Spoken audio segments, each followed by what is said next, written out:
El estruendo del frontón de Tijuana era un monstruo familiar para Ricardo "El Rayo" Ortiz.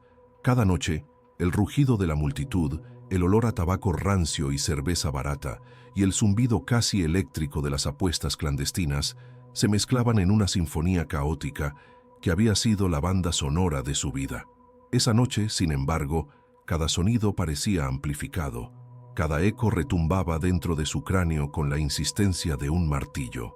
La pelota, esa dura esfera de granito envuelta en cuero de cabra, volaba a más de 200 kilómetros por hora, un cometa blanco y mortal que él debía domar con la cesta de mimbre atada a su muñeca. Era un baile violento y preciso, una coreografía de fuerza y agilidad que le había ganado su apodo. Pero esta noche, sus pies se sentían de plomo y sus reflejos, un instante más lentos que de costumbre. Estaba perdiendo, y eso era lo de menos. Ricardo era un hombre tallado por el sol y la disciplina, de 32 años con el rostro curtido y la mirada profunda de quien ha visto más de lo que habla. Su cuerpo, una máquina de músculos tensos y cicatrices menores, era el único capital que realmente poseía. Crecido en los barrios polvorientos donde el Jai Alai era más que un deporte, una de las pocas escaleras para salir del hoyo, había aprendido a ser estoico, a tragarse el miedo y a convertirlo en energía en la cancha. Sus compañeros lo respetaban por su silencio y su dedicación casi monacal al juego. Lo que no veían era el tormento que se arremolinaba detrás de sus ojos tranquilos, una tempestad de desesperación que amenazaba con ahogarlo, una deuda que no era suya, pero cuya factura le llegaba cada día con intereses de sangre. La cancha en sí era un personaje en esta historia, un coliseo de concreto desgastado y luces de neón parpadeantes que prometían fortuna y entregaban ruina con la misma indiferencia.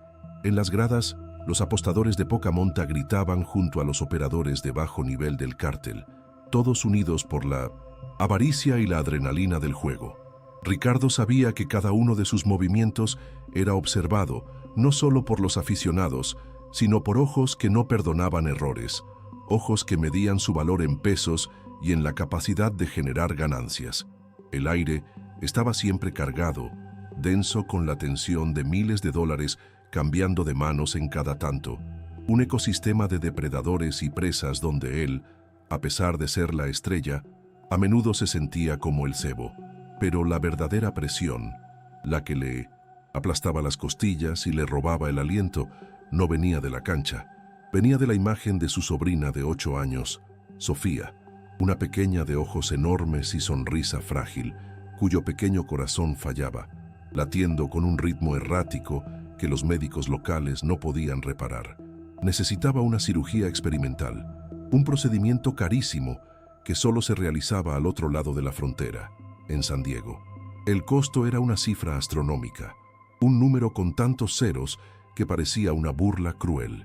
Cada vez que cerraba los ojos, no veía la pelota volando hacia él, sino el rostro pálido de Sofía, y sentía el tic-tac de un reloj biológico que sonaba mucho más fuerte y amenazador que cualquier marcador en su contra.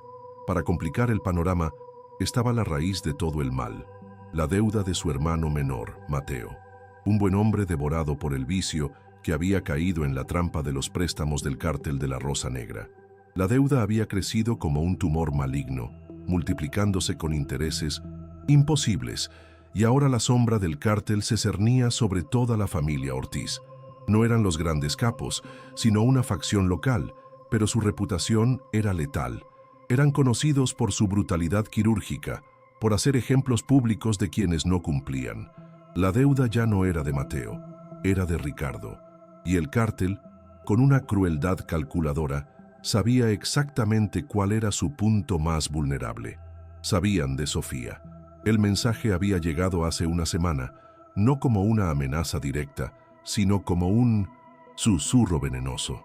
Uno de los hombres del cártel, un tipo con una sonrisa torcida y ojos de reptil, se le había acercado después de un partido. «Qué lástima lo de tu sobrinita», había dicho, con una falsa compasión que helaba la sangre. «Espero que no le falte nada para su tratamiento. Las cosas se pueden poner muy difíciles». No necesitó decir más. La amenaza estaba implícita, colgando en el aire como humo de cigarro. La vida de Sofía se había convertido en la garantía de la deuda. La desesperación de Ricardo se transformó en un pánico frío y afilado. El tiempo se le agotaba y las opciones se desvanecían como el sudor en su frente. De vuelta en la cancha, el marcador era adverso, 15-8. Su oponente, un joven impetuoso y lleno de arrogancia, celebraba cada punto con un grito que taladraba los oídos de Ricardo. Él, por su parte, sentía cómo la fuerza abandonaba sus piernas. Su mente, usualmente un santuario de concentración y estrategia, era un caos de números, deudas y rostros preocupados. La multitud, que antes coreaba rayo, rayo, ahora murmuraba, sintiendo el olor a sangre, la inminente caída de su ídolo. Ricardo apenas podía oírles. En su cabeza solo resonaba la cifra de la cirugía y la voz melosa y amenazante del sicario. Era un hombre acorralado, jugando el partido más importante de su vida fuera de la cancha, y estaba a punto de perderlo todo. Fue entonces cuando los vio. Dos hombres, vestidos con trajes negros mal cortados, que no lograban disimular los bultos de las armas bajo las axilas, entraron por un acceso lateral con una prepotencia que silenció a la sección más cercana de las gradas.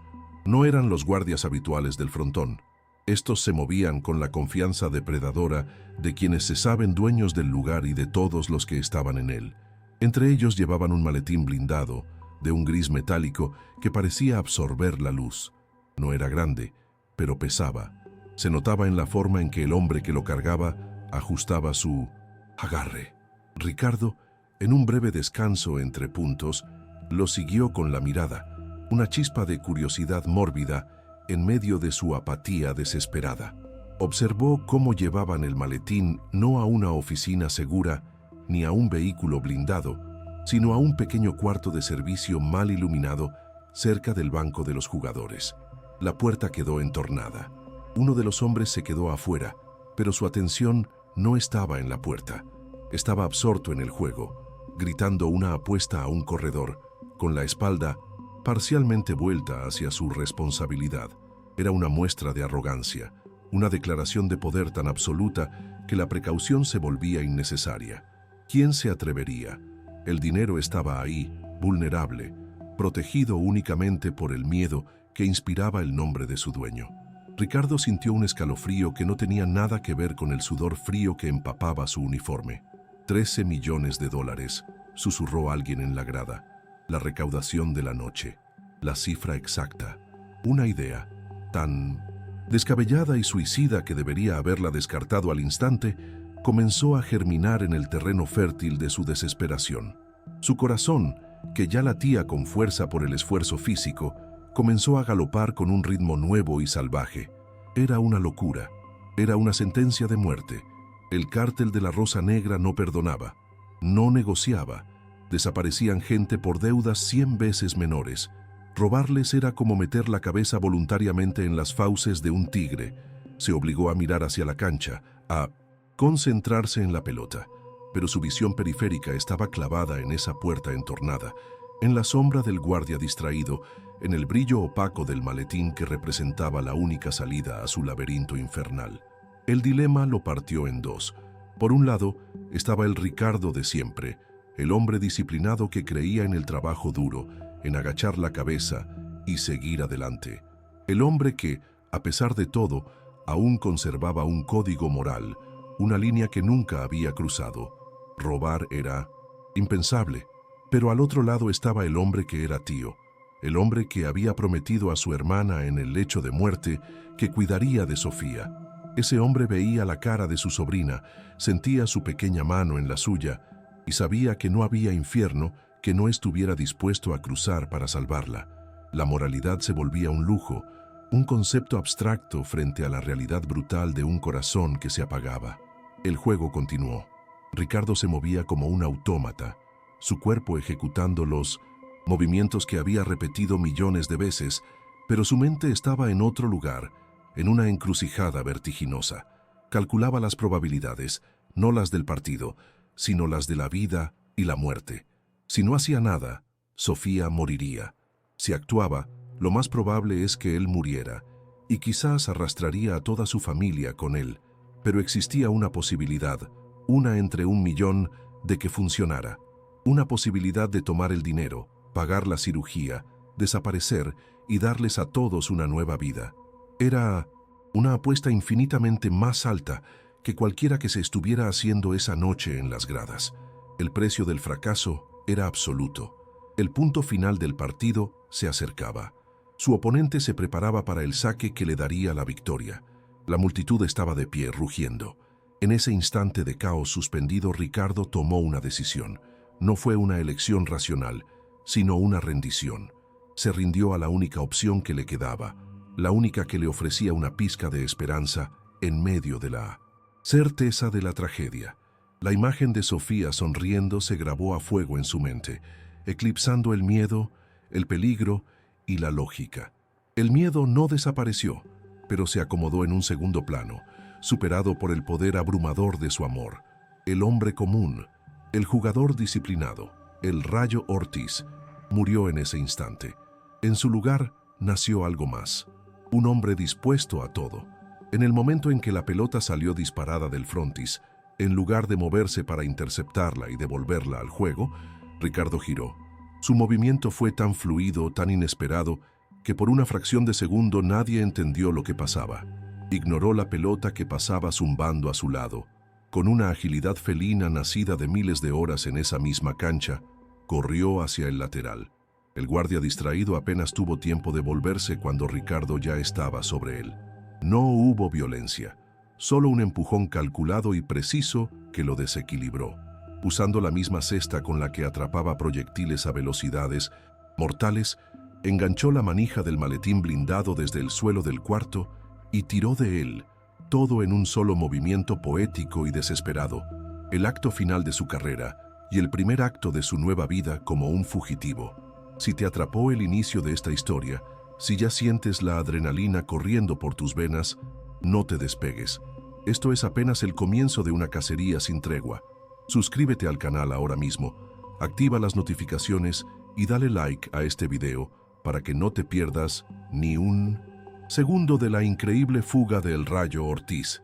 Queremos saber hasta dónde llega nuestra señal. Déjanos en los comentarios desde qué ciudad o país nos estás viendo. Tu apoyo nos permite seguir trayendo estas crónicas que demuestran que, a veces, la realidad supera cualquier ficción. Ahora acompáñanos de vuelta al caos, porque la noche en Tijuana apenas comienza a teñirse de sangre.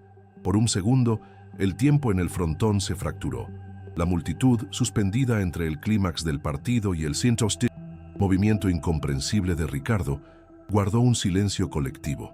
La pelota, ignorada y solitaria, completó su trayectoria y golpeó la pared final con un eco seco y definitivo, el punto final no del juego, sino de una vida entera.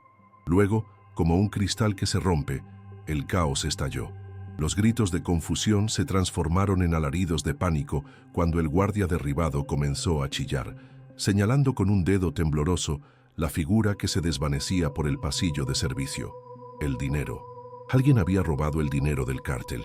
La idea era tan sacrílega que tardó un momento en ser procesada, y cuando lo fue, una ola de miedo puro barrió las gradas, enviando a la gente a tropezarse y caer en una estampida por las salidas, lejos del inevitable derramamiento de sangre. Para Ricardo, el mundo se había reducido a un túnel de visión. El rugido de la gente era un zumbido distante, irrelevante. Solo importaba el peso muerto del maletín tirando de su brazo y el ardor del aire en sus pulmones. No pensaba, actuaba. Años de recorrer las entrañas del edificio le habían dado un mapa mental de sus arterias secretas. Esquivó un carrito de lavandería, se deslizó por cocinas grasientas, donde los cocineros lo miraron con los ojos desorbitados, y se abrió paso por un laberinto de pasillos de concreto húmedo que olían a cloro y desesperación. Cada puerta que abría, cada esquina que doblaba, esperaba encontrar un arma apuntándole al rostro. La adrenalina era un veneno y un combustible, quemándole las venas mientras su instinto de supervivencia, un animal dormido durante mucho tiempo, despertaba con una furia primordial. Mientras Ricardo corría, la red del cártel se tensaba. La alarma no fue un sonido, sino una vibración silenciosa y letal que recorrió la ciudad. Antes de que el primer espectador llegara a su auto en el estacionamiento, los teléfonos de los vigías, los halcones, los taxistas en la nómina y los policías corruptos comenzaron a sonar. En un palco de lujo con vistas a la cancha ahora vacía, un hombre conocido como El Martillo, el lugarteniente de mayor confianza de El Buitre, observaba la escena con una calma gélida. No mostró sorpresa, ni siquiera ira. Con la parsimonia de un funcionario aburrido, sacó un teléfono encriptado de su saco, marcó un único número y cuando le respondieron, dijo 5 palabras que sellaron el destino de Ricardo. El nido ha sido robado. La llamada viajó por el aire nocturno hasta un penthouse en lo alto de uno de los edificios más lujosos de Tijuana. Un santuario de cristal y acero que flotaba sobre el caos de la ciudad. Allí, El Buitre, un hombre de mediana edad con la apariencia pulcra de un contador y los ojos vacíos de un depredador alfa, escuchó el informe de su lugarteniente sin mover un solo músculo de su rostro. Estaba contemplando un bonsái, podando una de sus ramas con unas tijeras de plata. La noticia del robo no lo enfureció, lo ofendió. Era una violación no solo de su tesorería, sino del orden natural que él había impuesto. Una humillación pública. Dejó las tijeras con una delicadeza quirúrgica y se acercó a la ventana, observando las luces de la ciudad como un rey mirando su feudo. «Quiero mi dinero», dijo en voz baja, casi un susurro, «y quiero el alma del que se atrevió».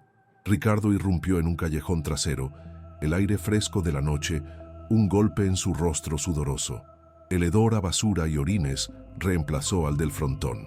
Por un instante, el silencio relativo le dio la falsa impresión de haber escapado. Vio la camioneta de carga, una Ford destartalada que había preparado y dejado allí días antes, un plan de contingencia que nunca pensó que usaría. Le temblaban tanto las manos que apenas pudo meter la llave que había puenteado en el encendido. El motor tosió 2 veces, un sonido agónico que pareció durar una eternidad. Cada segundo era una invitación a una bala en la nuca. Finalmente, con un estruendo de metal viejo, el motor cobró vida. Arrojó el maletín en el asiento del copiloto. Su peso hizo que el vehículo se inclinara ligeramente. Era su salvación y su ancla. Apenas se incorporó al tráfico, se dio cuenta de la magnitud de su error. Había subestimado no su crueldad, sino su eficiencia. La ciudad se estaba transformando ante sus ojos en una jaula. Vio camionetas negras, sin insignias pero inconfundibles, tomando posiciones en los cruces de las avenidas principales. Hombres con radios en el oído y la mirada dura de los soldados del cártel estaban deteniendo autos al azar, iluminando los rostros de los conductores con linternas potentes. No eran los retenes torpes y burocráticos de la policía. Eran puestos de caza, rápidos, letales y operando bajo una autoridad que no respondía a ninguna ley. El plan de Ricardo de tomar la carretera hacia el sur, hacia la frontera con Guatemala, se evaporó. La autopista sería el primer lugar que sellarían. El Buitre, desde su atalaya, coordinaba la cacería no con gritos, sino con la precisión de un director de orquesta.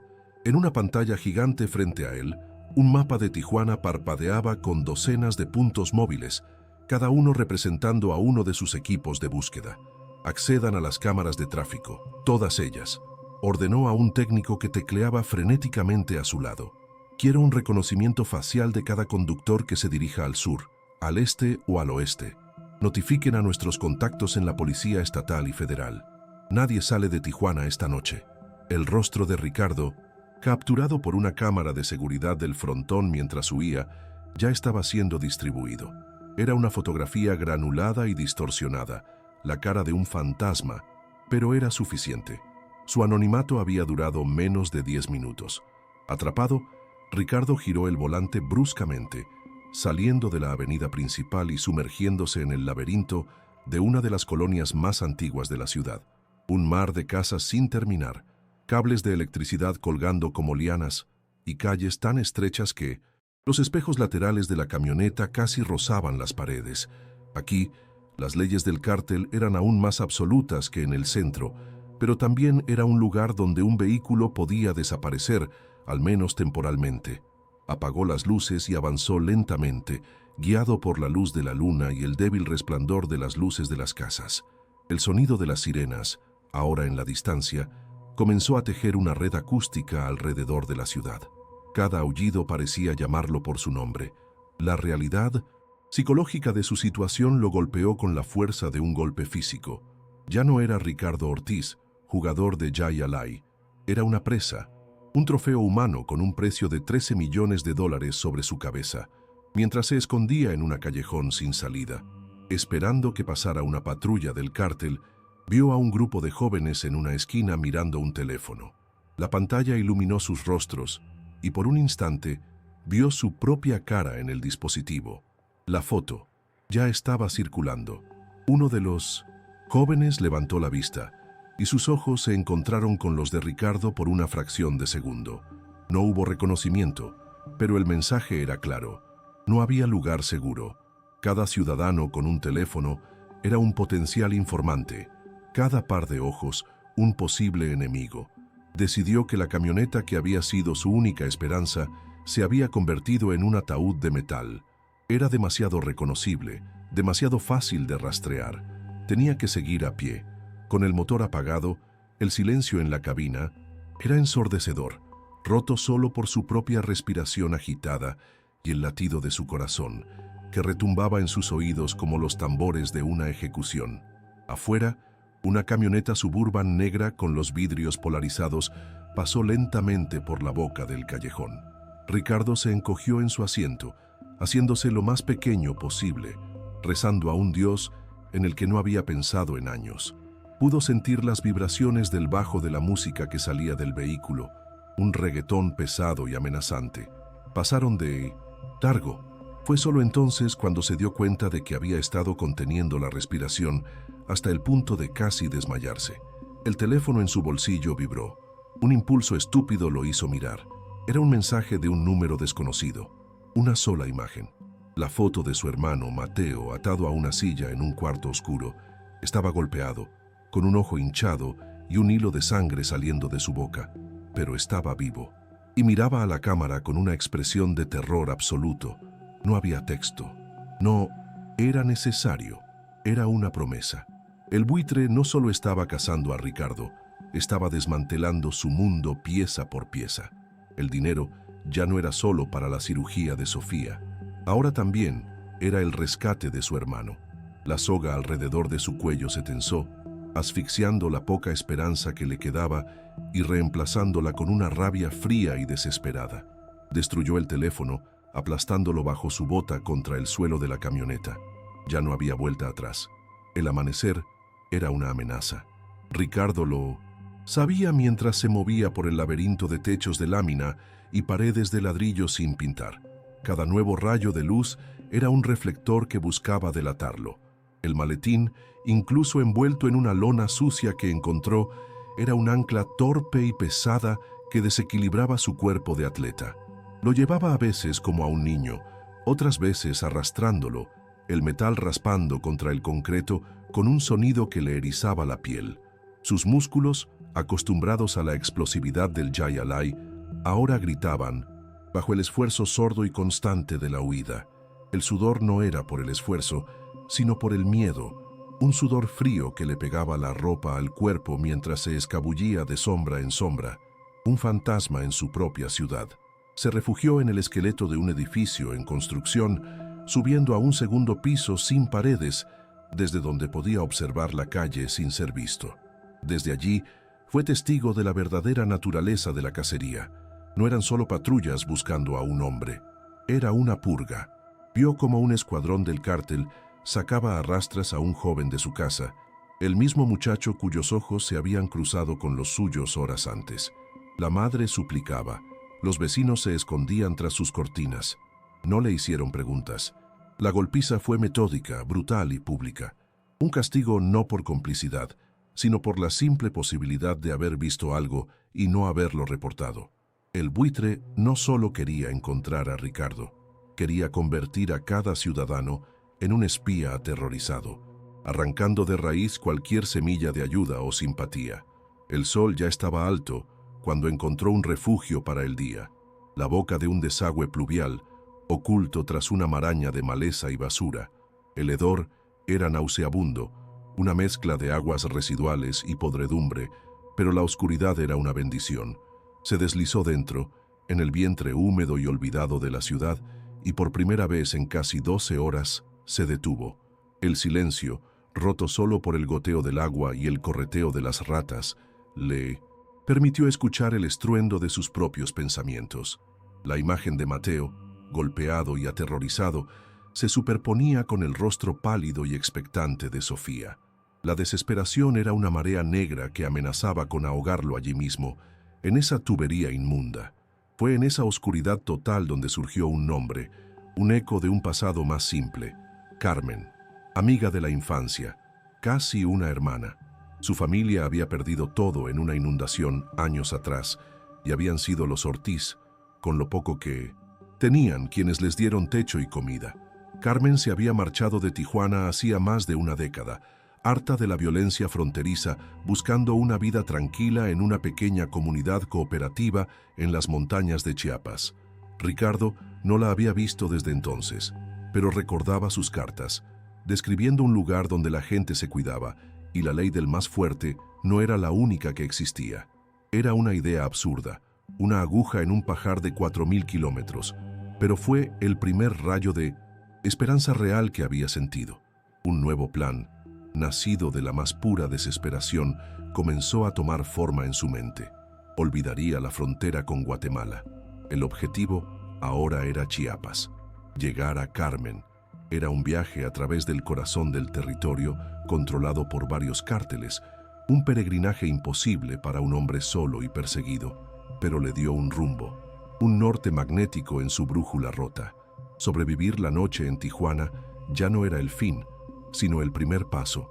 Se arrastró más adentro del túnel, lejos de la entrada, y se permitió el lujo de trazar un mapa mental, una ruta suicida que atravesaría los desiertos de Sonora, las sierras de Sinaloa y las selvas de Oaxaca. Cada tramo, una nueva sentencia de muerte. Cada kilómetro, una victoria.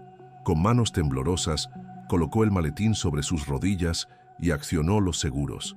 El chasquido metálico sonó como una explosión en el silencio del desagüe.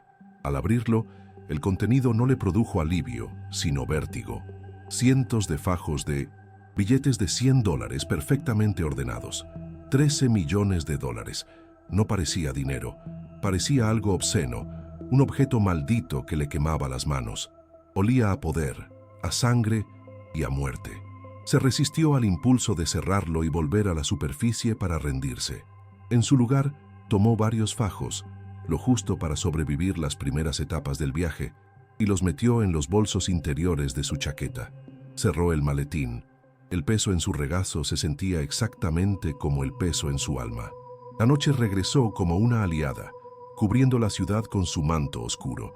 Ricardo emergió de su escondite, sintiéndose más una criatura de la oscuridad que un hombre.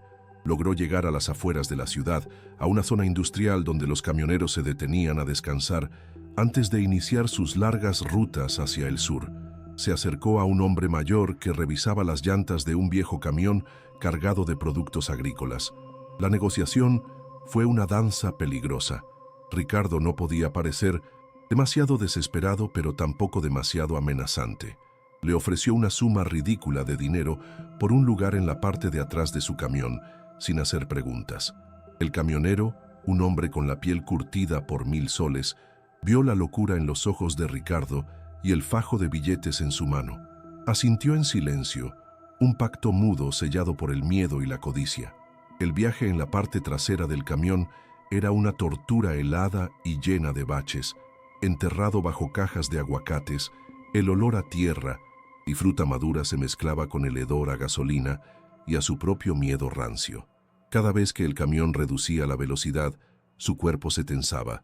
Cada destello de luces en la distancia podría ser un retén, del ejército o del cártel, y no sabía cuál de los dos era peor. En una de las paradas, en un comedor de carretera grasiento y solitario, escuchó fragmentos de conversaciones entre otros camioneros. Hablaban de la Rosa Negra, no como criminales, sino como una autoridad paralela, una corporación con una red de información más eficiente que la del gobierno.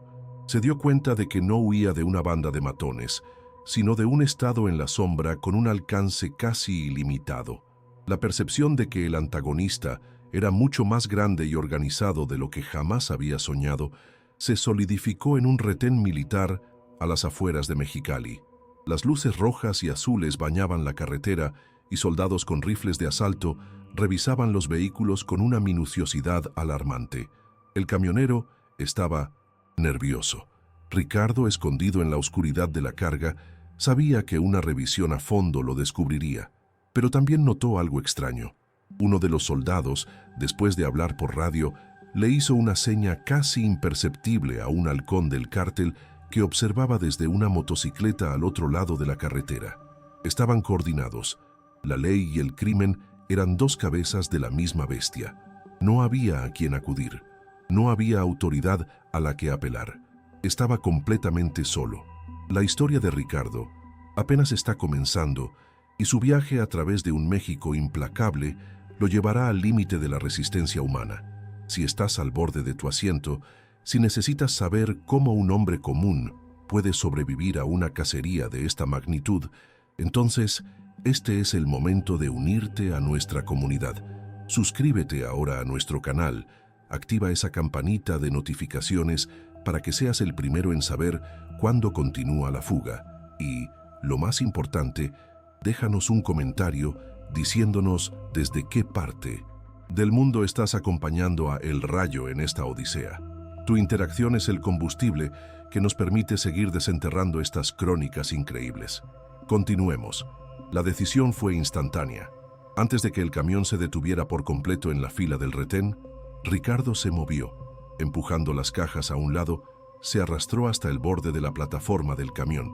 El vehículo se movía a paso de hombre, pero saltar seguía siendo un riesgo enorme. Sin dudarlo, se lanzó a la oscuridad. Aterrizó mal, rodando sobre el hombro y el asfalto áspero le arrancó la piel de los brazos y la cara. El dolor fue agudo, pero la adrenalina lo silenció. Se levantó cojeando y corrió, alejándose de las luces de la carretera y adentrándose en la vasta y amenazante negrura del desierto de Baja California. El camión siguió su camino, y con él, su única conexión con la civilización. Se detuvo a varios kilómetros de la carretera, cuando sus pulmones ardían y su tobillo lesionado palpitaba con un dolor insoportable. El silencio del desierto era absoluto, un vacío que se tragaba cualquier sonido. Miró hacia atrás. Las luces del retén eran apenas un punto titilante en el horizonte. Hacia adelante, solo había una extensión infinita de arena, rocas y cactus bajo un cielo tan lleno de estrellas que parecía burlarse de su insignificancia. Tenía el maletín, una fortuna que no podía gastar. Tenía su vida, que pendía de un hilo. Y estaba solo, un fugitivo herido en uno de los lugares más inhóspitos del planeta, con el amanecer a solo unas horas de distancia y una jauría de lobos pisándole los talones. La noche en el desierto no era silenciosa, sino que zumbaba con una vida extraña y ajena. El frío se filtraba a través de la delgada tela de su uniforme de Jay Alai, ahora andrajoso y manchado de sangre y tierra. Su tobillo era una masa de dolor punzante, hinchado al doble de su tamaño normal. Se arrancó una manga de la camisa y se la ató con fuerza, una compresión inútil contra una lesión que necesitaba hielo y descanso, no una caminata forzada a través de un paisaje lunar. Cada paso era una negociación con el dolor. El maletín se sentía cada vez más pesado, una maleta llena de piedras que lo arrastraba hacia el suelo.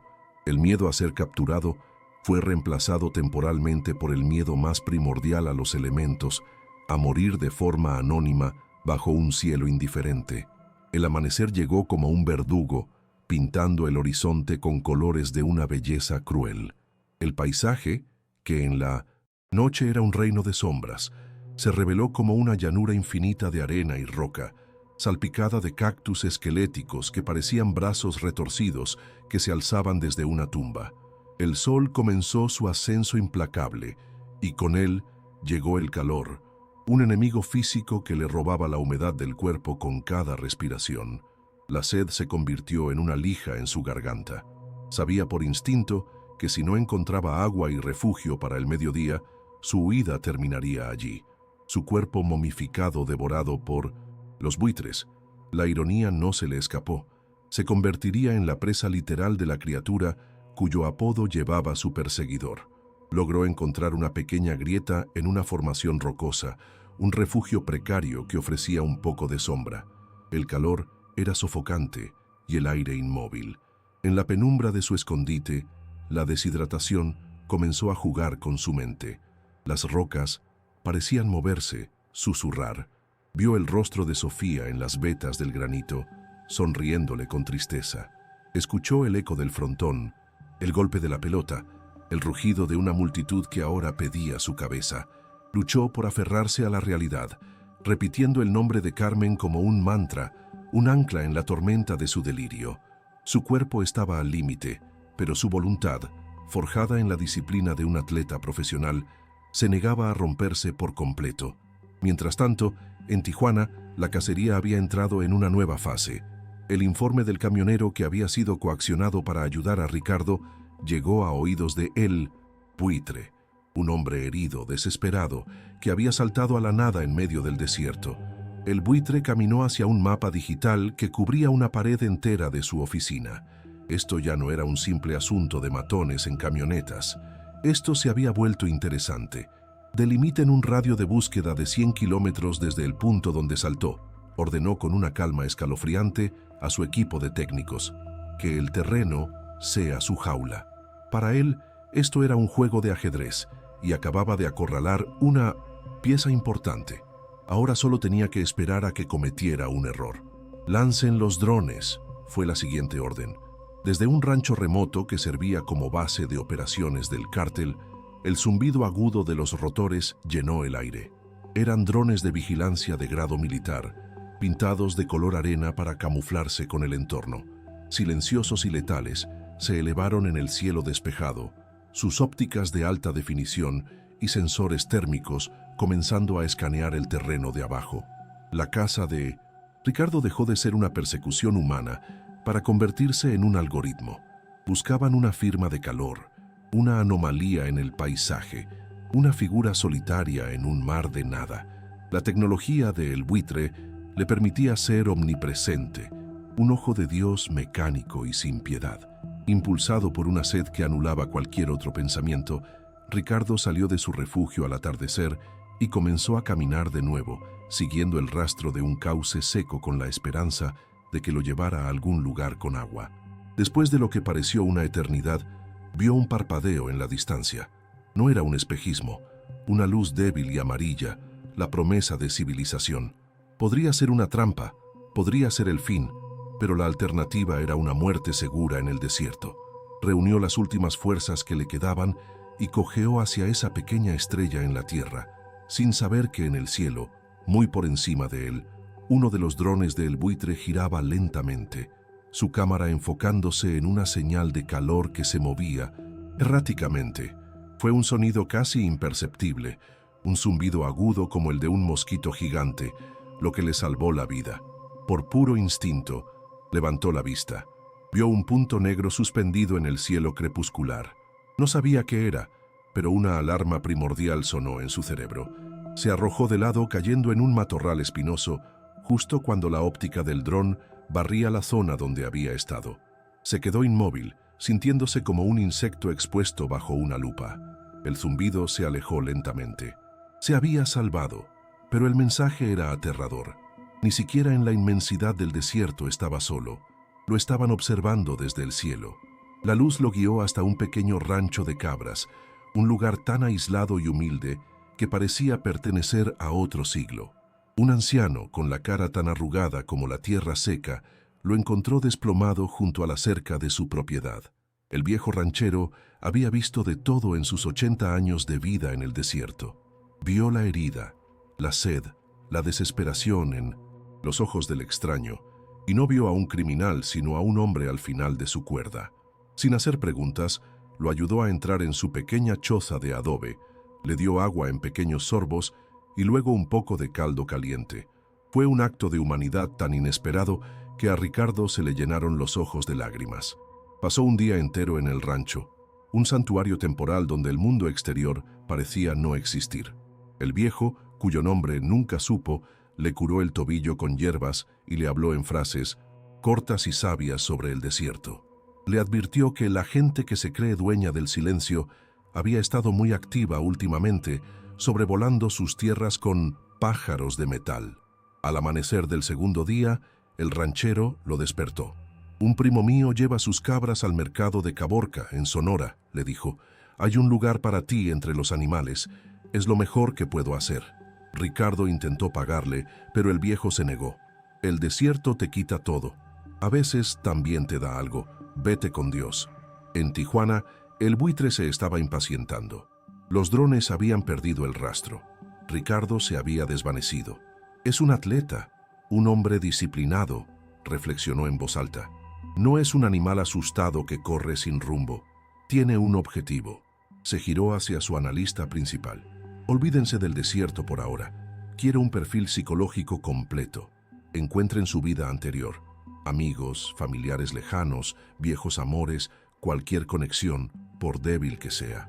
Nadie desaparece sin dejar un eco. Está huyendo hacia algo o alguien. Encuéntrenlo». La cacería física se detuvo y comenzó la cacería digital, una excavación forense en el alma de Ricardo Ortiz. No tardaron mucho, usando programas de minería de datos que rastreaban viejas redes sociales, registros telefónicos borrados y hasta correspondencia familiar interceptada. El perfil de Ricardo comenzó a tomar forma. Era un hombre solitario, leal a su familia. Pocos amigos, pero un nombre seguía apareciendo en las conexiones más antiguas: Carmen Villanueva.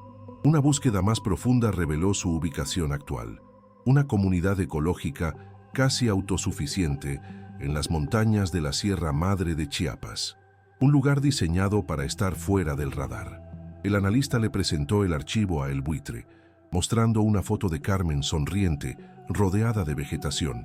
Una sonrisa lenta y depredadora se dibujó en el rostro de El Buitre. Era la sonrisa de un jugador de ajedrez que ve el jaque mate 10 movimientos antes que su oponente. Se acercó al mapa gigante en la pared, sus ojos trazando la ruta imposible desde el desierto de Sonora hasta las selvas de Chiapas. «Ahí está», susurró para sí mismo. «Todo este tiempo no ha estado huyendo de nosotros, ha estado corriendo hacia ella». El descubrimiento lo llenó de un placer sádico. La esperanza de su presa se había convertido en su mejor herramienta de caza. El santuario estaba a punto de convertirse en una trampa. Tomó su teléfono encriptado e hizo una llamada a su comandante de campo en el sur. «Tengo un nuevo objetivo para ti, un pueblo en Chiapas. Quiero que envíes a tu mejor equipo de rastreadores. No quiero que se acerquen, no quiero que nadie sepa que están allí. Quiero que establezcan un perímetro invisible en esas montañas. Van a vigilar a una mujer llamada Carmen Villanueva. Su amigo vendrá a visitarla. Y cuando llegue, exhausto y creyéndose a salvo, ustedes estarán allí para darle la bienvenida». Colgó el teléfono. La suerte de Ricardo estaba sellada. Solo era cuestión de tiempo y distancia. Mientras tanto, a cientos de kilómetros de distancia, Ricardo viajaba en la parte trasera de un camión polvoriento, oculto entre el calor y el balido de una docena de cabras. Al cruzar la frontera estatal hacia Sonora, sintió una pequeña, casi dolorosa punzada de esperanza. Había sobrevivido al desierto, había escapado de Tijuana, se estaba moviendo hacia el sur, hacia la única persona en el mundo que podría ayudarlo. Aferrado al maletín que contenía su condena y su única salvación, cerró los ojos, sin saber que cada kilómetro que avanzaba no lo acercaba a un refugio, sino al epicentro de la trampa perfectamente diseñada que el buitre ya estaba preparando para él. El viaje hacia el sur fue un descenso a través de los múltiples infiernos de México. Ricardo se convirtió en un espectro, un pasajero sin nombre en autobuses nocturnos que apestaban a sudor y diésel, un bulto humano entre costales de maíz en la parte trasera de camionetas destartaladas, e incluso pasó 2 días agónicos en un vagón de carga vacío, el traqueteo del tren una percusión constante contra su cráneo. Vio el país no como un turista, sino desde sus entrañas, los desiertos de Sonora dieron paso a las montañas áridas de Sinaloa, luego a las llanuras costeras de Nayarit, cada estado un nuevo feudo con sus propias reglas no escritas y sus propios depredadores. Cada amanecer en un lugar nuevo era un recordatorio de lo lejos que estaba de todo lo que conocía y de lo cerca que sus perseguidores podían estar. Cada transacción era un juego de ruleta rusa. El dinero de El Buitre, su única herramienta de supervivencia, era también su mayor delator. En una estación de autobuses en Mazatlán, intentó comprar un boleto para un viaje largo. El hombre de la taquilla, con ojos pequeños y codiciosos, tomó el billete de $100 y lo examinó bajo la luz durante un tiempo que le pareció una eternidad a Ricardo. La forma en que el hombre lo miró después, una mezcla de miedo y cálculo, fue suficiente. Ricardo no esperó el cambio ni el boleto. Se dio la vuelta, se mezcló con la multitud que abordaba otro autobús y desapareció en el caos de la terminal, dejando atrás el dinero y su plan. Aprendió la lección. Solo usaría billetes pequeños, aunque eso significara romper los fajos y atraer otro tipo de atención. El hombre que había sido el Rayo estaba desapareciendo, siendo reemplazado por una criatura más dura y afilada. Había perdido peso y sus pómulos se marcaban en un rostro cubierto por una barba descuidada. Sus ojos, antes enfocados y serenos, ahora estaban en constante movimiento, escaneando multitudes, evaluando amenazas, midiendo ángulos de escape. El hombre común se había visto forzado a desarrollar los instintos de un animal acosado. La soledad era su única compañera, un manto pesado que lo aislaba y lo protegía al mismo tiempo. En las largas horas de viaje, el rostro de su hermano torturado y la fragilidad de su sobrina eran los únicos pensamientos que le impedían rendirse a la abrumadora desesperanza. Mientras Ricardo se arrastraba hacia el sur, el equipo de élite de El Buitre llegaba a las tierras altas de Chiapas. No llegaron en vehículos ruidosos, sino que se infiltraron a pie desde un pueblo vecino, haciéndose pasar por ecoturistas. Su líder era un hombre enjuto y silencioso conocido solo como El Espectro, un exmiembro de las Fuerzas Especiales guatemaltecas, un caibil, famoso por su habilidad para moverse por la selva sin dejar rastro. Él y sus 4 hombres no eran los sicarios descerebrados de Tijuana, eran cazadores pacientes, profesionales del acecho y la vigilancia, equipados con tecnología de punta y la disciplina de un ejército fantasma. Su trabajo fue metódico y escalofriantemente eficiente.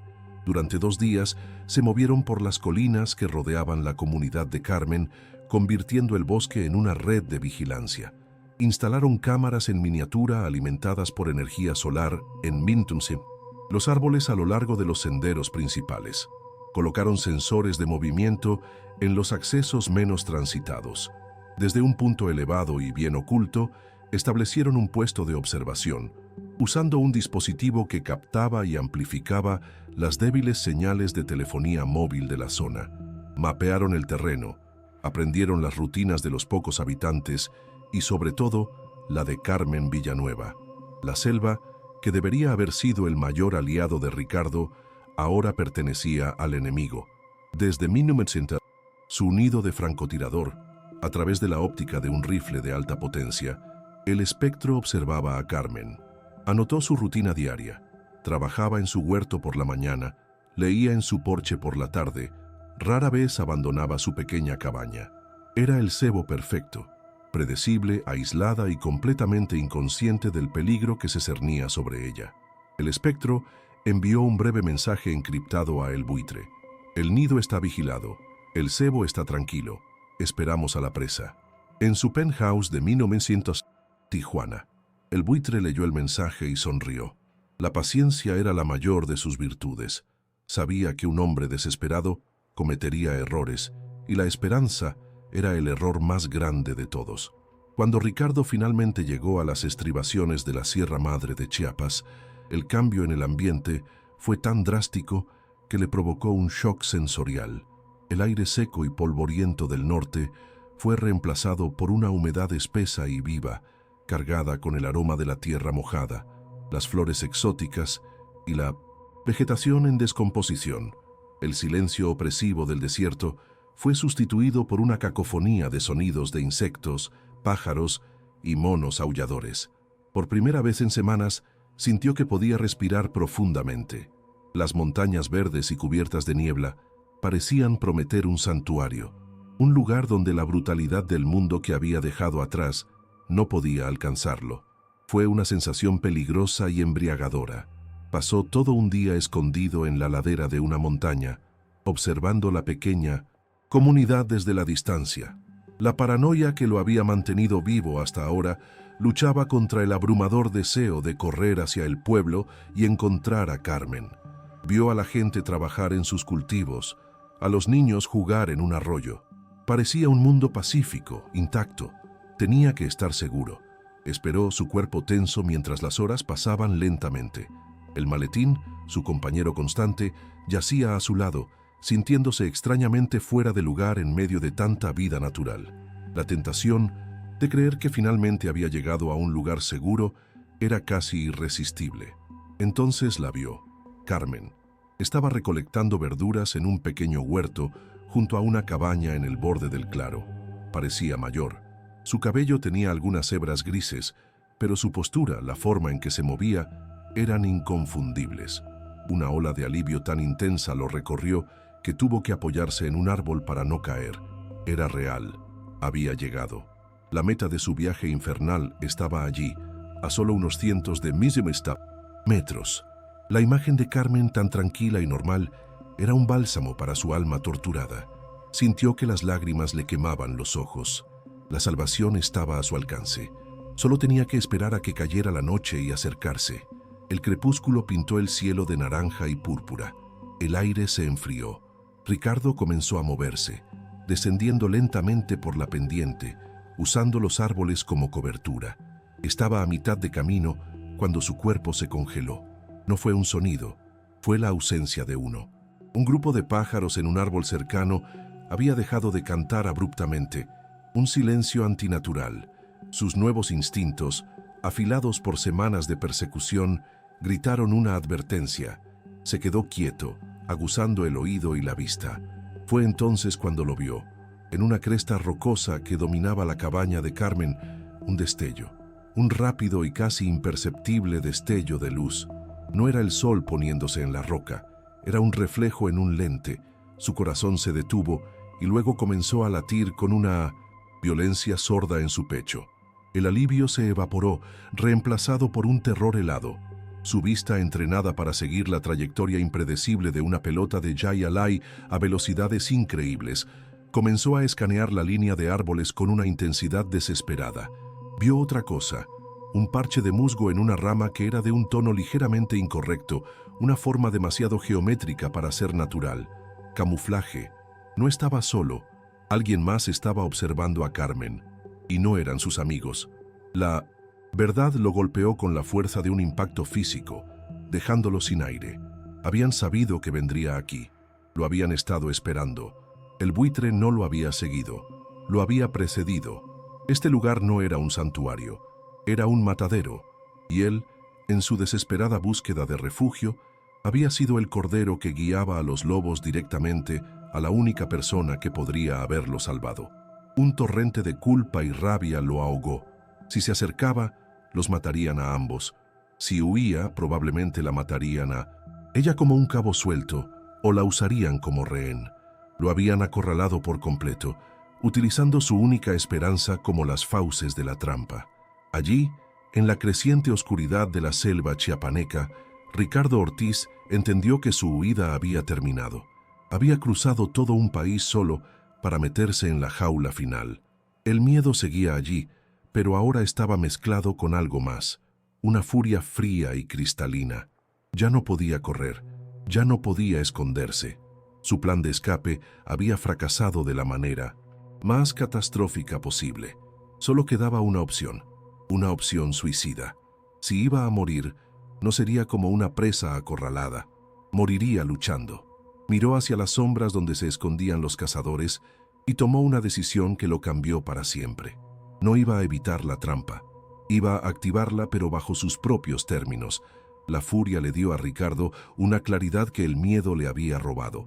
Se retiró a las profundidades de la selva, moviéndose con un sigilo que no sabía que poseía, cada paso deliberado y silencioso. El plan de huida había muerto. En su lugar nació una estrategia de guerra. No podía enfrentarse solo a un equipo de asesinos profesionales. Necesitaba ayuda. Y en esta parte del mundo, en las porosas fronteras entre México y Guatemala, siempre había hombres dispuestos a luchar por la paga adecuada. Recordó las historias que los camioneros contaban sobre los coyotes, los traficantes de personas que conocían cada sendero oculto, cada cueva, cada pasadizo en la selva, y que operaban con una autonomía feroz, a menudo en conflicto con los cárteles de la droga. Tenía dinero, el único idioma universal. Tenía que encontrarlos. Durante 2 días, se movió por la periferia de la zona vigilada, observando a los observadores. Estudió al equipo de El Espectro desde lejos, memorizando sus posiciones, sus rutas de patrulla, el ritmo de sus guardias. Eran buenos, casi invisibles, pero Ricardo tenía la ventaja de la desesperación y un conocimiento innato del terreno que solo un perseguido puede adquirir.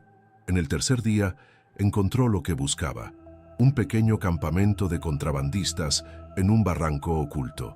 El encuentro fue tenso. Lo recibieron con los cañones de sus rifles AK-47. Pero cuando Ricardo abrió el maletín y les mostró una pila de dinero que superaba lo que ganarían en un año, las armas bajaron. Les explicó la situación. No quería comprar un pasaje, quería contratar soldados. El líder de los coyotes, un hombre llamado Zopilote, con una cicatriz que le cruzaba un ojo, escuchó con una expresión indescifrable. Odiaba a los cárteles del norte que intentaban invadir su territorio. La oferta de Ricardo era una mezcla de negocio y una oportunidad para enviar un mensaje. Acordaron un precio: 5 hombres, armados y conocedores de la selva, por una fracción del dinero. Ricardo les explicó su plan. No se trataba de un asalto frontal, se trataba de usar el terreno, de atraer al enemigo a un lugar de su elección. Una vieja hacienda cafetalera abandonada, a unos 10 kilómetros, un laberinto de edificios en ruinas, túneles de secado y patios cubiertos de maleza que los coyotes conocían a la perfección. El cebo tenía que ser él mismo. A la mañana siguiente, Ricardo se dejó ver. Salió de la selva en un punto deliberadamente visible para los observadores del cártel y comenzó a caminar, no hacia el pueblo de Carmen, sino en dirección opuesta, hacia la hacienda. Llevaba el maletín de forma ostentosa. Fue un acto de desafío calculado, una invitación a la casa final. En su puesto de observación, el espectro lo vio a través de sus binoculares. Sonrió. La presa, estúpidamente, se estaba aislando, alejándose de cualquier posible ayuda. El objetivo está en movimiento, alejándose del cebo, informó a el buitre. Va a ser más fácil de lo que pensábamos. Lo tomaremos en campo abierto. La trampa de Ricardo había funcionado. La de ellos también. La persecución comenzó. El espectro y su equipo descendieron de sus posiciones y comenzaron a rastrear a Vino Mesiente.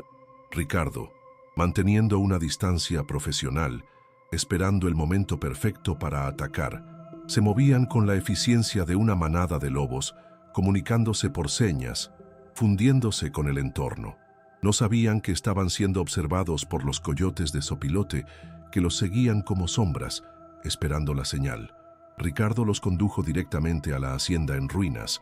Al llegar, arrojó el maletín en el centro del patio principal, un edificio de procesamiento de café derruido, y luego desapareció entre los pasillos oscuros y las estructuras devoradas por la selva.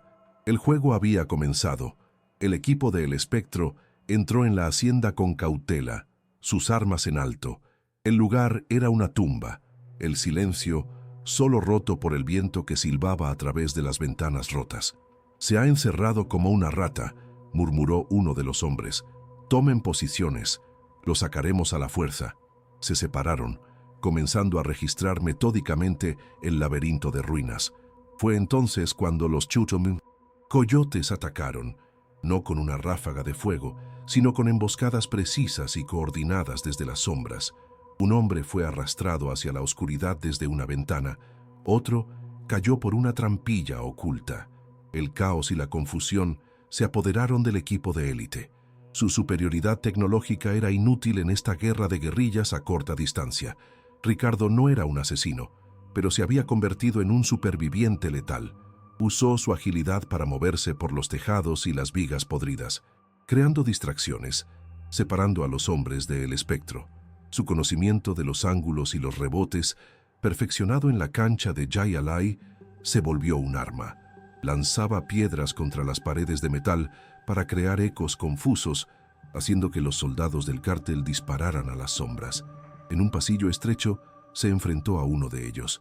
El hombre era más grande y mejor armado, pero Ricardo era más rápido. Usó la cesta, que había conservado como un vestigio de su vida anterior, para desviar el cañón del rifle del hombre y lo golpeó con una velocidad cegadora, incapacitándolo. La batalla culminó en un enfrentamiento tenso entre Ricardo y el espectro en los túneles de secado de café bajo la hacienda. Era una oscuridad casi total. Ambos hombres estaban heridos.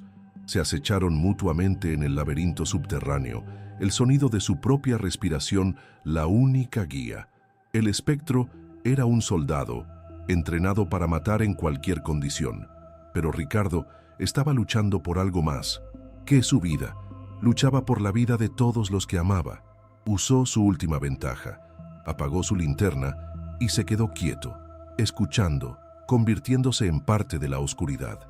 Cuando el espectro pasó junto a su escondite, Ricardo atacó, no con fuerza bruta, sino con la precisión desesperada de su último lanzamiento. Logró desarmarlo y, tras una lucha brutal, someterlo. Cuando Ricardo salió de los túneles, arrastrando a un espectro inconsciente, se encontró con una sorpresa que le heló la sangre. Un helicóptero había aterrizado en el patio, y de él, descendiendo con la arrogancia de un emperador, estaba el buitre en persona. Había volado desde Tijuana, demasiado impaciente y arrogante para permitir que su subordinado tuviera el honor de la captura final. A su lado estaban sus dos guardaespaldas personales, los últimos hombres que le quedaban. «Impresionante, Rayo», dijo el buitre, aplaudiendo lentamente. «Realmente impresionante, pero el juego se acabó. Dame mi maletín». Detrás de él, Ricardo vio que los hombres de Sopilote, superados en número y armamento, habían sido capturados o asesinados. Estaba solo de nuevo. Ricardo miró el maletín que yacía en el centro del patio. Luego miró a el buitre. Sabía que incluso si se rendía, lo matarían. Solo le quedaba una última apuesta. «Si lo quieres», gritó, «ven a buscarlo». Con un movimiento rápido, agarró el maletín y corrió hacia el edificio principal, hacia la estructura más alta y decrépita, un viejo silo de café. El buitre, enfurecido por su desafío, ordenó a sus hombres que lo siguieran. La persecución final subió por escaleras oxidadas y pasarelas inestables. En la cima del silo, con el viento aullando a su alrededor, Ricardo se detuvo. Abajo, el patio parecía un escenario lejano. «Se acabó, Ricardo. No tienes a dónde ir», gritó el buitre desde la entrada de la plataforma superior. «Tienes razón», respondió Ricardo, su voz firme a pesar del terror. Con un grito que era una mezcla de rabia y liberación, abrió los seguros del maletín, pero en lugar de entregárselo, lo inclinó sobre el borde. $13 millones, la causa de toda su miseria y su única esperanza, salieron volando. Una lluvia de billetes verdes que fueron atrapados por el viento y esparcidos por toda la hacienda y la selva circundante. Por un instante, todos, incluso los sicarios, se quedaron paralizados, observando la fortuna volar. En esa fracción de segundo de distracción, Ricardo actuó. Se lanzó hacia adelante, no para atacar a él, buitre, sino para aplacarlo, usando todo su peso y la fuerza de la gravedad. Ambos hombres cayeron juntos desde la plataforma, enredados en un abrazo mortal hacia una red de carga que colgaba a mitad de camino, usada antiguamente para subir los sacos de café. El impacto fue brutal. La red se rompió parcialmente, pero amortiguó la caída lo suficiente como para salvar sus vidas, aunque los dejó malheridos e incapacitados. Los guardaespaldas de El Buitre, al ver a su jefe derrotado y la mayor parte del dinero perdido, dudaron. En ese momento, un sonido creciente llenó el aire. Las sirenas de la Policía Federal. Uno de los coyotes de Sopilote que había logrado escapar al principio de la llegada de El Buitre, había corrido al pueblo más cercano para dar la alarma, no por heroísmo, sino como venganza. Los sicarios, atrapados entre la policía que se acercaba y un jefe incapacitado, tomaron la decisión más práctica. Tomaron lo que pudieron del dinero esparcido por el suelo y huyeron hacia la selva, abandonando a su líder a su suerte. El resultado inmediato fue un caos de informes confusos. La policía encontró a un capo del cártel notorio y a un desconocido, ambos gravemente heridos, en una hacienda remota. El Buitre fue arrestado. La captura de un líder de tan alto perfil provocó una guerra interna en el cártel de la Rosa Negra, que se desmoronó en facciones en cuestión de meses. En la confusión, la deuda de Mateo fue olvidada y fue liberado por una facción rival que buscaba limpiar la casa. Ricardo, bajo un nombre falso y clasificado como una víctima más del enfrentamiento, fue llevado a un hospital rural. Con la ayuda de Carmen, quien finalmente pudo acercarse a él, usó una pequeña porción del dinero que Sopilote había logrado recuperar como agradecimiento para desaparecer del sistema una vez que se recuperó. El precio de la libertad fue absoluto. El dinero restante, canalizado a través de Carmen, pagó la cirugía de Sofía en Estados Unidos y le dio a su familia una nueva vida. Pero Ricardo tuvo que sacrificar la suya. Abandonó su nombre, su rostro, su carrera. El hombre conocido como el Rayo Ortiz dejó de existir. Nunca más volvería a pisar una cancha de Jai Alai. Nunca más podría caminar por las calles de su ciudad natal. Se convirtió en un fantasma, un exiliado permanente, obligado a vivir en la sombra para mantener a salvo a la gente que amaba. La victoria le había costado todo lo que era. Años después, en un pequeño pueblo pesquero en la costa de Mindos, Guatemala, un hombre con el rostro curtido y una cojera permanente recibe una carta sin remitente. Dentro hay una fotografía de una niña de 12 años, sana y sonriente, de pie junto a un hombre que se parece a su hermano. Sofía está viva y feliz. El hombre mira la foto durante mucho tiempo, una solitaria lágrima trazando un surco en su mejilla polvorienta. Dobla la foto con cuidado y la guarda en su bolsillo. No puede estar con ellos, pero sabe que están a salvo, y eso es suficiente. Se da la vuelta y se aleja por la playa. Un hombre anónimo que encuentra la paz en su sacrificio. Mientras tanto, en Tijuana la leyenda perdura. En los frontones y en las cantinas de los barrios viejos, los jugadores jóvenes a veces hablan en susurros del fantasma de la cancha, de Ricardo el Rayo Ortiz.